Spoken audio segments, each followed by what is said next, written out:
ഒരു കേക്കിന്റെ റെസിപ്പിയാണ് ചെയ്യുന്നത്. ഇപ്പൊ കുറച്ച് ദിവസങ്ങളൊക്കെ ആയിട്ട് നമ്മൾ കുറെ കേക്കിന്റെ റെസിപ്പികളൊക്കെ ചെയ്തിട്ടുണ്ടായിരുന്നു. ക്രിസ്മസ് ഉള്ള അടുത്ത് വരുന്നത്. പക്ഷെ ഇന്ന് നമ്മൾ ഉണ്ടാക്കുന്നത് സ്പെഷ്യൽ ആയിട്ടുള്ള ഒരു കേക്കാണ് ഉണ്ടാക്കുന്നത്. ഇന്ന് നമ്മൾ ഉണ്ടാക്കുന്നത് ഓറഞ്ച് കേക്കാണ് ഉണ്ടാക്കുന്നത്. സാധാരണ നമ്മൾ ആരങ്ങനെ ഓറഞ്ച് വെച്ചിട്ട് അങ്ങനെ കേക്ക് ഉണ്ടാക്കാറില്ലല്ലോ. പക്ഷെ ഈ കേക്ക് നിങ്ങൾ ഉണ്ടാക്കി നോക്കാം. ഭയങ്കര സിമ്പിൾ ആയിട്ട് നിങ്ങൾക്ക് റെഡി ആക്കിയിട്ട് എടുക്കാം. ഒരുപാട് വലിയ പണിയൊന്നുമില്ല. പിന്നെ ഈ കേക്ക് ഉണ്ടാക്കുമ്പോൾ എന്താ പറയുക, ഓറഞ്ചിന്റെ ജ്യൂസ് മാത്രമല്ല ചേർക്കുന്നത്, ഓറഞ്ച് ഫുള്ളായിട്ട് നമ്മൾ ചേർത്തിട്ടാണ് കേക്ക് റെഡി ആക്കിയിട്ട് എടുക്കുന്നത്. അപ്പോൾ നിങ്ങൾക്ക് പലർക്കും സംശയം ഉണ്ടാവും, ഓറഞ്ചിന്റെ തൊണ്ടും കൂടി ചേർത്തണെങ്കിൽ കൈപ്രസ് ഉണ്ടാവില്ല.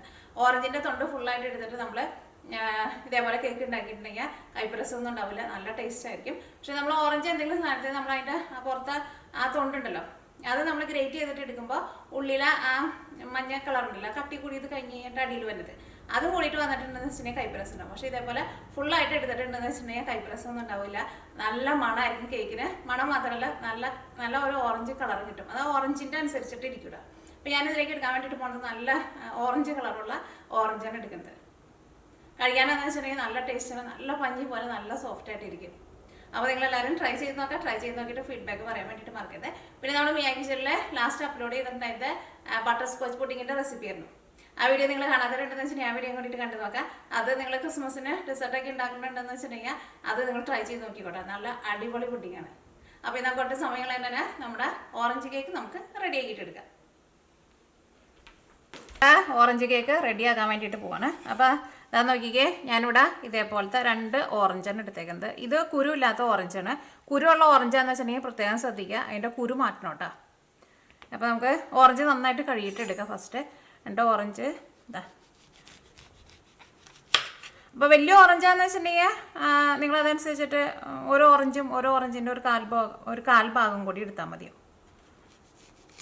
അപ്പോൾ ഇതേപോലത്തെ ഓറഞ്ച് കിട്ടാന്ന് വെച്ചിട്ടുണ്ടെങ്കിൽ ഇങ്ങനത്തെ ഓറഞ്ച് എടുക്കുക. ഇതിന് ഇതാ ഇതിൻ്റെ ഈ തൊണ്ടിനായിരുന്നാലും നല്ല കളറുണ്ട്. അപ്പോൾ ഇതിൻ്റെ ഈ ഞെട്ടുണ്ട്, ഈ ഞെട്ട് മാറ്റണം.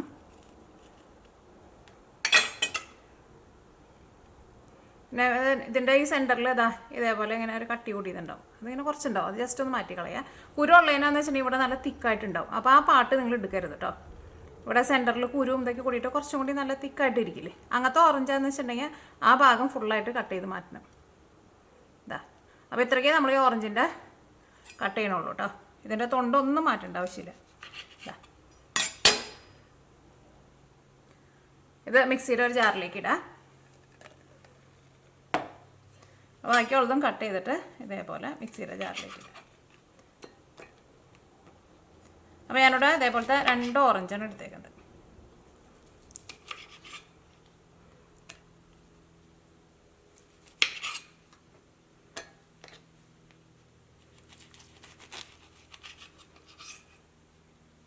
കുരു ഉണ്ടെങ്കിൽ ഒരു കുഞ്ഞിയ കഷ്ണം കുരു പോലും ഇതിനകത്ത് പെട്ടു പോരുത് കേട്ടോ. പ്രത്യേകം ശ്രദ്ധിക്കുക. കുരു വന്നിട്ടുണ്ടെന്ന് വെച്ചിട്ടുണ്ടെങ്കിൽ കൈപ്രസ് ഉണ്ടാവും. മെഷീൻ കപ്പ് വേണമെന്ന് വെച്ചിട്ടുണ്ടെങ്കിൽ മെഷീൻ കപ്പ് എടുക്കാം. ഇപ്പോൾ മെഷീൻ കപ്പ് ചിലപ്പോൾ എല്ലാവരും എടുത്തുണ്ടാവില്ലല്ലോ. അപ്പോൾ നമുക്ക് ഇതേപോലെ ഗ്ലാസ്സിൽ അളവ് എടുത്താലും കുഴപ്പമില്ല. അപ്പോൾ പിന്നെ എല്ലാത്തിൻ്റെ അളവ് നിങ്ങൾ ഈ ഗ്ലാസ്സിലിടുക. അപ്പോൾ ഞാനിവിടെ ഈ ഗ്ലാസ്സിൽ 1/4 കപ്പ് സൺഫ്ലവർ ഓയിലാണ് ചേർക്കുന്നത്. വെളിച്ചെണ്ണ ചേർത്താലും കുഴപ്പമില്ല. അപ്പോൾ വെളിച്ചെണ്ണയുടെ ഒരു ഫ്ലേവർ വരും. അപ്പോൾ അതുകൊണ്ടാണ് വെളിച്ചെണ്ണ ചേർക്കാത്തത്. അത് നമുക്ക് മിക്സിയുടെ ജാറിലേക്ക് ഒഴിക്കുക. ഇനി ഇതിലേക്ക് ഞാനിവിടെ 3 ടേബിൾ സ്പൂൺ പഞ്ചസാരയാണ് ചേർക്കുന്നത്. ഇനി നിങ്ങൾക്ക് കുറച്ചും കൂടി നല്ലൊരു മധുരം വേണമെന്ന് വെച്ചിട്ടുണ്ടെങ്കിൽ 4 ടേബിൾ സ്പൂൺ അല്ലെങ്കിൽ 5 ടേബിൾ സ്പൂൺ പഞ്ചസാര വരെ ചേർക്കാം. ഇതിന് മെഷീൻ സ്പൂൺ വേണമെന്നില്ല. ഇതേപോലെ ഇങ്ങനെ ടേബിൾ സ്പൂണിൽ ഇതേപോലെ ഇങ്ങനെ നിറച്ചെടുക്കുക. അപ്പോൾ ഫസ്റ്റ് ഇത് 3ഉം കൂടിയിട്ട് നന്നായിട്ടൊന്ന് കറക്കിയിട്ടെടുക്കുക. ഞാൻ നോക്കിക്കേ, ഇപ്പോൾ നല്ല പേസ്റ്റ് പോലെ അരച്ചെടുത്തിട്ടുണ്ട്. ഇനി നിങ്ങൾ വേണമെന്ന് വെച്ചിട്ടുണ്ടെങ്കിൽ നിങ്ങളൊന്ന് ടേസ്റ്റ് ചെയ്ത് നോക്കുക, കയ്പുണ്ടോ എന്ന് നോക്കാം കേട്ടോ. അപ്പോൾ ഞാനിവിടെ ഒരു 3 ടൈപ്പുള്ള ഓറഞ്ച് എടുത്തിട്ട് ഞങ്ങൾക്കിവിടെ ഒരു 3 വെറൈറ്റി ഓറഞ്ച് കിട്ടിയിട്ടുണ്ടായിരുന്നു. അത് വെച്ചിട്ട് ഞാൻ 3 ടൈപ്പ് ഞാൻ ചെയ്ത് നോക്കിയിട്ടുണ്ടായിരുന്നു. അപ്പോൾ എനിക്ക് കൈപ്രസ് ഉണ്ടായിരുന്നില്ല കേട്ടോ. അപ്പോൾ ഇനി ഇതിലേക്ക് നമുക്ക് നിങ്ങൾ ജസ്റ്റ് ഒന്ന് ടേസ്റ്റ് ചെയ്ത് നോക്കിക്കോട്ടെ, മുട്ട ചേർക്കാൻ പോണതിന് മുമ്പ്. ഇനി ഇതിലേക്ക് ഞാനിവിടെ 2 മുട്ടയാണ് ചേർക്കുന്നത്. കുരു വീഴരുത്, അത് പ്രത്യേകം ശ്രദ്ധിക്കുക. പിന്നെ കുരുള്ള ഓറഞ്ചാന്ന് വെച്ചിട്ടുണ്ടെങ്കിൽ അതിൻ്റെ സെൻറ്ററിലെ കട്ടിയുള്ള ഭാഗം കട്ട് ചെയ്ത് മാറ്റണം. ഇതാ 2 മുട്ട. ഈ മുട്ട കൂടി ചേർത്ത് കഴിഞ്ഞിട്ട് ഒന്നും കൂടി നല്ല ക്രീം പോലെ ഒന്ന് അടിച്ചിട്ടെടുക്കുക. ഈ തൊണ്ട് ചേർക്കണത് കൊണ്ട് തന്നെ നല്ല തിക്കായിട്ട് കിട്ടും. അത് നോക്കിക്കേ, മുട്ടയും കൂടിയും ചേർത്തിട്ട് നല്ല പേസ്റ്റ് പോലെ അരച്ചെടുത്തിട്ടുണ്ട്. ഇതാ ഇതേപോലെ ഇങ്ങനെ ഇരിക്കണം. നല്ല പേസ്റ്റ് പോലെ അരച്ചെടുത്തിട്ടുണ്ട്. ഇതേപോലെ ഇങ്ങനെ ഇരിക്കണം. ഒട്ടും ഓറഞ്ചിൻ്റെ തൊണ്ട് ഒട്ടും സെപ്പറേറ്റ് ആയിട്ട് കിടക്കരുത്. ഇനി ഇത് നമുക്ക് വേറൊരു പാത്രത്തിലേക്ക് പകർത്ത്. അത് കഴിഞ്ഞിട്ട് വേണം നമുക്ക് ഇതിലേക്ക് മൈദപ്പൊടിയൊക്കെ ചേർക്കാൻ വേണ്ടിയിട്ട്. മിക്സിയിൽ ഇട്ടിട്ട് മൈദപ്പൊടി ഓടിയിട്ട് ചേർത്തിട്ട് കറക്കിയിട്ട് എടുക്കണ്ട. ഇത് സെപ്പറേറ്റ് നമുക്ക് വേറെ പാത്രത്തിലേക്ക് പകർത്താം. മിക്സിങ് നമുക്കൊരു ബൗളിലേക്ക് പകർത്താം. വേണ്ട, നല്ല ക്രീം പോലെ കിട്ടിയിട്ടുണ്ട്. ഇത് ഫുള്ളായിട്ട് വടിച്ചെടുക്കണം. പിന്നെ ഇത് നിങ്ങൾ മിക്സ് ചെയ്ത് വെച്ചിട്ടുണ്ടെന്ന് വെച്ചിട്ടുണ്ടെങ്കിൽ അപ്പം തന്നെ ഇത് വെച്ചിട്ട് കേക്ക് ഉണ്ടാക്കണം. ഇത് പിന്നെ കുറേ നേരം വെച്ചുകൊണ്ടിരിക്കരുത് കേട്ടോ. ഇനി ഇതിലേക്ക് നമ്മൾ ബേക്കിംഗ് പൗഡറും ചേർക്കുന്നുണ്ട്, ബേക്കിംഗ് സോഡയും ചേർക്കുന്നുണ്ട്. ബേക്കിംഗ് പൗഡർ 1 ടീസ്പൂണാണ് ചേർക്കുന്നത്. ബേക്കിംഗ് സോഡ 1/4 ടീസ്പൂണാണ് ചേർക്കുന്നത്. അപ്പോൾ ഫസ്റ്റ് നമുക്ക് ബേക്കിംഗ് സോഡ ചേർക്കാം. ഇതാ ബേക്കിംഗ് സോഡ എന്ന് വെച്ചിട്ടുണ്ടെങ്കിൽ അപ്പക്കാരം 1/4 ടീസ്പൂൺ. അപ്പോൾ നിങ്ങളുടെ അടുത്ത് മെഷറിംഗ് സ്പൂൺ ഇല്ലാന്ന് വെച്ചിട്ടുണ്ടെങ്കിൽ ഈ നമ്മൾ സാധാരണ വീട്ടിലേക്ക് ഉപയോഗിക്കുന്ന ടീസ്പൂൺ ഉണ്ടല്ലോ, ആ ടീസ്പൂണിൽ അളവെടുത്താലും മതി. ടേബിൾ സ്പൂണല്ല കേട്ടോ, ടീസ്പൂണിലാണ് അളവെടുക്കുന്നത്. ഇനി 1 ടീസ്പൂൺ ബേക്കിംഗ് പൗഡർ. ഇതാ ഇനി ഇത് രണ്ടും കൂടിയിട്ട് ഫസ്റ്റ് ഇനി ഇതിലേക്ക് ഒരു നുള്ള ഉപ്പും കൂടിയും ചേർക്കണം.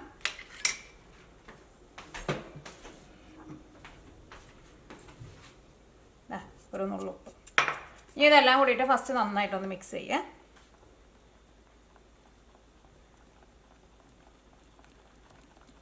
നല്ലൊരു ക്രീം പോലെയാണ് ഇത് ഇരിക്കുക. അത് ഓറഞ്ച് ജ്യൂസ് ഒഴിച്ചിട്ട് നമ്മൾ ഉണ്ടാക്കിയിട്ടുണ്ടെങ്കിൽ നമുക്ക് ഇതേപോലത്തെ ഇങ്ങനെ ഒരു ടെക്സ്ചർ കിട്ടില്ല. നമ്മുടെ കേക്കിനായിരുന്നാലും നമ്മൾ വിചാരിക്കണം, ഞാൻ പറയുന്ന ടേസ്റ്റ് കിട്ടില്ല. ഇതേപോലെ തൊണ്ടേപ്പാടി തന്നെ ചേർക്കണം. ഇനി നിങ്ങൾ സെപ്പറേറ്റ് സംശയം ചോദിക്കണ്ട കേട്ടോ. ഇപ്പോൾ നമ്മുടെ ബേക്കിംഗ് പൗഡറും ബേക്കിംഗ് സോഡയും ഉപ്പൊക്കെ ഇതിനകത്ത് നന്നായിട്ട് മിക്സ് ആയിട്ടുണ്ട്. അപ്പോൾ ഞാനിവിടെ ഓയിൽ എടുത്തിരുന്ന സെയിം ഗ്ലാസ്സിൽ തന്നെ ഇതാ നോക്കിക്കേ, 3/4 ഗ്ലാസ് മൈദപ്പൊടിയാണ് എടുത്തേക്കുന്നത്. അത് മൈദപ്പൊടി അതിന് ചേർക്കാന്ന് വെച്ചിട്ടുണ്ടെങ്കിൽ കുറേശ്ശെ ചേർത്തിട്ട് നമ്മൾ മിക്സ് ചെയ്തിട്ട് എടുക്കുക. അപ്പോൾ അതനുസരിച്ചിട്ട് ചേർക്കുക. ചിലപ്പോൾ ഇനി നിങ്ങൾ എടുക്കുന്ന ഗ്ലാസ് ചിലപ്പോൾ കുറച്ചുകൂടി വലിയ ഗ്ലാസ്സൊക്കെ ആണെന്ന് വെച്ചിട്ടുണ്ടെങ്കിൽ ചിലപ്പോൾ നമുക്ക് ആ 3/4 ഗ്ലാസ് ചിലപ്പോൾ ആവശ്യം ഉണ്ടാവില്ല. അപ്പോൾ നമ്മൾ ഒറ്റയടിക്ക് ചേർക്കണ്ട. അപ്പോൾ ഈ കേക്ക് ബേക്ക് ചെയ്യാൻ വേണ്ടിയിട്ട് ഞാനിപ്പോൾ ഇവിടെ കേക്ക് ടിന്നാണ് എടുക്കുന്നത്. കേക്ക് ടിന്ന് തന്നെ വേണമെന്നൊരു നിർബന്ധമില്ല. സ്റ്റീൽ പാത്രത്തിൽ വെച്ചിട്ട് ചെയ്യുക, അല്ലെങ്കിൽ എന്താ പറയുക, നമ്മുടെ സ്കൂളിൽ നമ്മൾ ചോറ് കൊണ്ടുപോകണ ഈ ചോറ്റുപാത്രം ഉണ്ടല്ലോ സ്റ്റീലിൻ്റെ, ഇങ്ങനെ റൗണ്ട് തന്നെ ഉള്ളത്, അതിനകത്ത് വെച്ചിട്ട് ചെയ്യുക. പക്ഷേ നമ്മൾ ഒഴിക്കണം അതിനകത്ത് ബാറ്റർ ഒരു 3/4 ഭാഗം, അതിൽ കൂടുതൽ പാടില്ല കേട്ടോ. അപ്പോൾ ഞാനിവിടെ ഇതേപോലത്തെ ഒരു കേക്ക് ടിന്നാണ് എടുത്തേക്കുന്നത്. ഈ കേക്ക് ടിന്ന് എൻ്റെ അടുത്ത് ഇല്ലല്ലോ എന്ന് ചോദിച്ചിട്ട് വിഷമിക്കേണ്ട കേട്ടോ. കേക്ക് ടിന്നിൻ്റെ ആവശ്യമൊന്നുമില്ല, ഒരു സ്റ്റീൽ പാത്രത്തിൽ വെച്ചാലും മതി. അപ്പോൾ ഇതിൻ്റെ ഉള്ളിൽ ഫസ്റ്റ് ഓയിൽ നന്നായിട്ടൊന്ന് തൂത്ത് കൊടുക്കുക. ഈ സൺഫ്ലവർ ഓയിൽ തന്നെ ഇതിൻ്റെ സൈഡിലും ഉള്ളിലൊക്കെ തൂത്ത് കൊടുക്കുക. ഇപ്പോൾ നിങ്ങൾക്ക് ബട്ടർ പേപ്പർ വയ്ക്കുന്നവർക്ക് വേണമെന്ന് വെച്ചാൽ ബട്ടർ പേപ്പർ വയ്ക്കുക. പക്ഷേ ബട്ടർ പേപ്പർ വെച്ചില്ലെങ്കിലും കുഴപ്പമില്ല, നന്നായിട്ട് തന്നെ നമുക്ക് കിട്ടും. ഇനി ഇതിലേക്ക് നമുക്ക് കുറച്ച് മൈദപ്പൊടി ഒന്ന് വെതറി കൊടുക്കുക. ഈ പൊടി എന്ത് ചെയ്യണമെന്ന് വെച്ചിട്ടുണ്ടെങ്കിൽ ഈ പാത്രത്തിൻ്റെ എല്ലാ സൈഡിലും ആക്കുക. ഞാൻ സിങ്കിൽ കൊണ്ടിട്ട് ഒന്ന് കൊട്ടിയിട്ട് വരാം. ആ പാത്രത്തിൻ്റെ സൈഡിലും ഇവിടെ ഒന്ന് ആവണ രീതിയിൽ എല്ലായിടത്തും ഒന്ന് ആക്കുക. അതുകഴിഞ്ഞിട്ട് ബാക്കി വരുന്നത് കൊട്ടിക്കളയാം. ഇനി നമുക്ക് ഇതിലേക്ക് നമ്മുടെ കേക്കിൻ്റെ മിക്സിങ് ഒഴിക്കാം.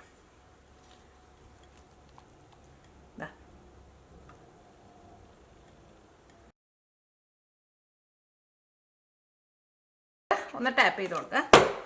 ഇനി ഇത് നമ്മൾ അടുപ്പത്തേക്ക് വെക്കാൻ വേണ്ടിയിട്ട് പോകണം. അപ്പോൾ ഞാനിവിടെ ഇരുമ്പിൻ്റെ ചീനച്ചട്ടിയിലാണ് വെക്കുന്നത്. ഇരുമ്പിൻ്റെ ചീനച്ചട്ടി ഉണ്ടെന്ന് വെച്ചിട്ടുണ്ടെങ്കിൽ ചീനച്ചട്ടിയിൽ വയ്ക്കുക. ഇരുമ്പിൻ്റെ ചീനച്ചട്ടി തന്നെ വേണമെന്നില്ല, നമ്മൾ അടുക്കളയിൽ ഉപയോഗിക്കുന്ന ഏത് ചീനച്ചട്ടി ആയിരുന്നാലും കുഴപ്പമില്ല. അല്ലെങ്കിൽ കുക്കറിൽ വെച്ചിട്ട് നിങ്ങൾ സാധാരണ കേക്ക് ബേക്ക് ചെയ്യുന്ന പോലെ കുക്കറിൽ വെച്ചിട്ട് ചെയ്യുക, അല്ലെങ്കിൽ കറക്റ്റ് മുടിയുള്ള ഏതെങ്കിലും ഒരു പാത്രത്തിൽ വെച്ചിട്ട് ചെയ്യുക. ഇതിലെല്ലാത്തിലും ഏറ്റവും നല്ലത് എപ്പോഴും നമ്മുടെ എല്ലാവരും വീടുകളിൽ ചീനച്ചട്ടി ഉണ്ടാവുമല്ലോ, ചീനച്ചട്ടിയാണ് ഏറ്റവും ബെസ്റ്റ്. കുക്കറിലൊക്കെ വെച്ചിട്ടാണ് സാധാരണ ഞാൻ ആദ്യമൊക്കെ നിങ്ങൾ തന്നെ ബേക്ക് ചെയ്ത് കാണിച്ചിട്ടുള്ളത്. പക്ഷേ എനിക്ക് തോന്നുന്നു കുക്കറിനേക്കാളൊക്കെ എപ്പോഴും നമുക്ക് നല്ലത് ഈ ഇരുമ്പിൻ്റെ ചീനച്ചട്ടിയാണ്. അത് കഴുകാനാണെങ്കിലും എളുപ്പമാണ്. കുക്കറിൻ്റെ കളറും അല്ല, കുക്കറിൻ്റെ അമ്മ ചിലർ പറയാറുണ്ട് കളറൊക്കെ മാറും എന്നൊക്കെ. പക്ഷേ ഇരുമ്പിൻ്റെ ചീനച്ചട്ടി ഉണ്ടെന്ന് വെച്ചാൽ അതെടുക്കുക, അല്ലെങ്കിൽ സാധാരണ നമ്മുടെ വീട്ടിൽ ഉപയോഗിക്കുന്ന ചീനച്ചട്ടി ഉണ്ടെന്ന് വെച്ചിട്ടുണ്ടെങ്കിൽ അതെടുക്കുക. പിന്നെ ഒരു കാര്യം പ്രത്യേകം ശ്രദ്ധിക്കുക, പലരും പറയുന്ന ഒരു പരാതിയാണ് കേക്കിൻ്റെ അടിഭാഗം കരിഞ്ഞു പോകുന്നത്. നിങ്ങളത് തീ കൂട്ടി വെച്ചിട്ടാട്ടോ അങ്ങനെ പറഞ്ഞത്. ഒരു ചെറിയ തീയിലിട്ടിട്ട് റെഡിയാക്കിയിട്ട് എടുക്കുക, കുറച്ച് സമയം കൂടുതലെടുക്കും. അപ്പോൾ ഈ കേക്ക് ബേക്ക് ചെയ്യാൻ വേണ്ടിയിട്ട് ഞാനിവിടെ അതാ ഇരുമ്പിൻ്റെ ചീനച്ചട്ടിയിലാണ് ചെയ്യുന്നത്. അപ്പോൾ ഏത് പാത്രമാണ് നിങ്ങൾ വെക്കണതെന്ന് വെച്ചിട്ടുണ്ടെങ്കിൽ ഫസ്റ്റ് പാത്രം നന്നായിട്ട് ചൂടാക്കണം. അങ്ങനെ ചൂടാക്കാൻ വേണ്ടിയിട്ട് പറയുമ്പോൾ തീ നന്നായിട്ടാണ് കൂട്ടി വെച്ചിട്ട് നന്നായിട്ട് ചൂടാക്കണ്ട. അപ്പോൾ അതിൻ്റെ ഉള്ളിലേക്ക് പുക കയറിയിട്ട് ഒരു പുകച്ചൊകയൊക്കെ ഉണ്ടാവും. അപ്പോൾ ഒരു മീഡിയം ഫ്ലെയിമിൽ വെച്ചിട്ട് ഒരു 5-6 മിനിറ്റ് എടുത്തിട്ട് നിങ്ങൾ ഈ എടുക്കണ പാത്രം നന്നായിട്ട് ചൂടാക്കുക. അത് പ്രത്യേകം ശ്രദ്ധിക്കുക, അല്ലെങ്കിൽ നിങ്ങളുടെ കേക്കിന് കൈപ്രസം വരും കേട്ടോ. ഇതിലേക്ക് നമുക്കൊരു ഇതേപോലെ ഒരു ബേസ് വെക്കാം. പിന്നെ ചിലർ പറയുന്ന ഒരു പരാതിയുണ്ട്, വെക്കുമ്പോൾ ചെറിയ ചീനിച്ചട്ടിയാണെന്ന് വെച്ചിട്ടുണ്ടെങ്കിൽ നമ്മുടെ ഈ കേക്കിൻ്റെ ഇത് കേക്ക് ബേക്ക് ചെയ്യാൻ വേണ്ടിയിട്ട് വെക്കില്ലേ, അത് ഈ സൈഡിൽ തട്ടരുത് കേട്ടോ. സൈഡിൽ തട്ടിയിട്ടുണ്ടെന്ന് വെച്ചിട്ടുണ്ടെങ്കിൽ ഈ ചീനിച്ചട്ടിക്ക് ആകുമ്പോൾ ഇങ്ങനെ ചൂട് വന്നു കഴിയുമ്പോൾ ആ പാനിലേക്ക് അതിൻ്റെ ചൂട് വരും. അപ്പോൾ നമ്മുടെ കേക്കിൻ്റെ സൈഡൊക്കെ കരിയാൻ വേണ്ടിയിട്ട് തുടങ്ങും. അങ്ങനെ വന്നാലും പുകച്ചൊക്കെ വരും. അപ്പോൾ നമ്മുടെ ചീനിച്ചട്ടി നന്നായിട്ട് ചൂടാവട്ടെ. നമ്മളിതിന് കൈ വയ്ക്കുമ്പോൾ നല്ല ചൂട് വരണം. അപ്പോൾ നമ്മുടെ ചീനിച്ചട്ടി നന്നായിട്ട് ചൂടായിട്ടുണ്ട്. ഇനി നമ്മുടെ കേക്ക് ബേക്ക് ചെയ്യാൻ വേണ്ടിയിട്ട് വയ്ക്കാം. കണ്ട, ഇതിപ്പോൾ 4 സൈഡും തൊടാണ്ടാണ് വെച്ചേക്കുന്നത്. ഇതേപോലെ വലിപ്പമുള്ള പാത്രത്തിൽ വേണം വയ്ക്കാൻ വേണ്ടിയിട്ട്, അത് പ്രത്യേകം ശ്രദ്ധിക്കുക. ഇനി നമുക്ക് മൂടി വയ്ക്കാം. മീഡിയം ഫ്ലെയിമിൽ വയ്ക്കുക. വലിയ ബർണറൊക്കെ എന്ന് വെച്ചിട്ടുണ്ടെങ്കിൽ മീഡിയം ഫ്ലെയിമിനേക്കാളും ഒരു പൊടിക്ക് കുറച്ച് വയ്ക്കുക. അപ്പോൾ നമ്മുടെ കേക്ക് നമ്മൾ ബേക്ക് ചെയ്യാൻ വേണ്ടിയിട്ട് വെച്ചിട്ട് 35 മിനിറ്റ് ആയിട്ടുണ്ട്.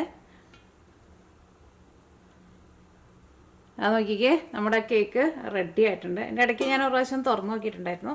കേക്ക് നല്ല സോഫ്റ്റ് ആയിട്ടാണ് ഇരിക്കുന്നത്. തുറക്കുമ്പോൾ തന്നെ നല്ല മണം വരുന്നുണ്ട്, ഓറഞ്ചിൻ്റെ നല്ല മണം വരുന്നുണ്ട്.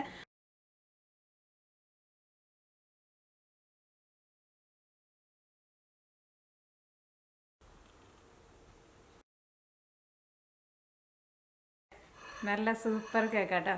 അപ്പോൾ ഇനി ഓറഞ്ച് കിട്ടുമ്പോൾ ട്രൈ ചെയ്ത് നോക്കാൻ വേണ്ടിയിട്ട് മറക്കരുത്. കേക്കിന് ഒട്ടും കയ്പ്പരസമില്ല കേട്ടോ. ഞാനും ഫസ്റ്റ് ട്രൈ ചെയ്യുന്ന സമയത്ത് എനിക്കും പേടിയുണ്ടായിരുന്നു ഓറഞ്ചിൻ്റെ തൊണ്ട് ചേർത്തിട്ടുണ്ടെങ്കിൽ കയ്പ്പരസം ഉണ്ടാവുമെന്ന്.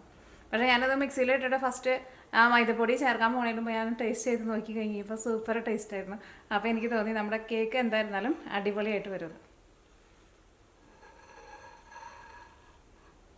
അപ്പോൾ ഇവിടെ പോൾസേട്ട വന്നിട്ടായിരുന്നു ഇപ്പോൾ തന്നെ. അപ്പോൾ ഞാൻ കേക്ക് ഉണ്ടാക്കിയെന്ന് പറഞ്ഞപ്പോൾ ഞാനിങ്ങനെ തൊണ്ടിട്ടെന്ന് പറഞ്ഞു കഴിഞ്ഞപ്പോൾ എന്നോട് പറയുന്നത് അപ്പോൾ കൈപ്രസല്ലേന്ന്. അലീന വന്നപ്പോഴും എൻ്റെ അടുത്ത് ചോദിച്ചു. അപ്പോൾ അലീന പറഞ്ഞു അങ്ങനെ ഇട്ടിട്ട് ഉണ്ടാക്കരുത്, കൈപ്രസം വരുന്നത്. പക്ഷേ ഞാൻ പറഞ്ഞു കേക്കിന് കൈപ്രസം ഒന്നുമില്ല, അങ്ങനെ കൈപ്രസം വരില്ല എന്ന്.